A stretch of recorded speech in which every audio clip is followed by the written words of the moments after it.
August నాటికి 2 లక్షల రుణమాఫీ చేస్తే బీఆర్ఎస్ పార్టీని రద్దు చేసుకుంటారా అని సీఎం రేవంత్ రెడ్డి సవాల్ విసిరారు.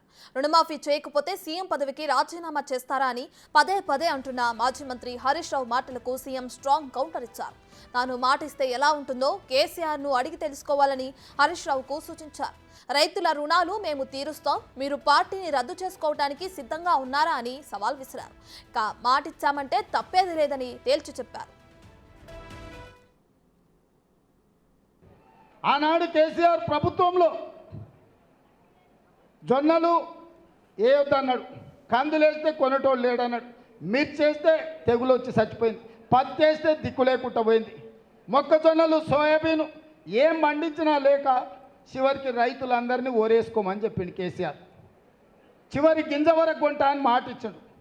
ఈ తాగుబోతున్న మాటలు నమ్మి మొత్తం రాష్ట్రం అంతా వరి వైపు మళ్ళీను.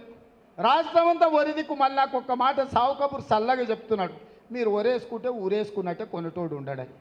ఈడానే వ్యవసాయాన్ని బాగు చేసేటోడు ఈ తాగుబోతు మాటలు నమ్మి మళ్ళోసారి పార్లమెంట్లో ఓట్లు వేయాలనా?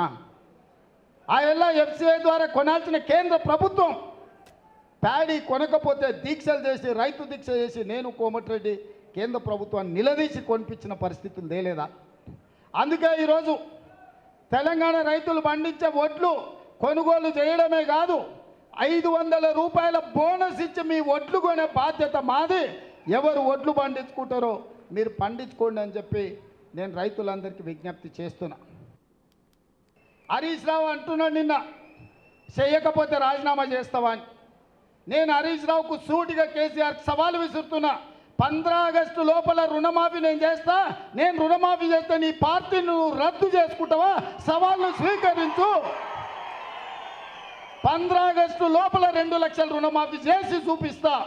అక్కడి సూర్యుడు ఇక్కడ మొరిసిన భూమి ఆకాశాలు తలకిందులైనా కేసీఆర్ ఫామ్ హౌస్లో ఊరేసుకొని సచ్చినా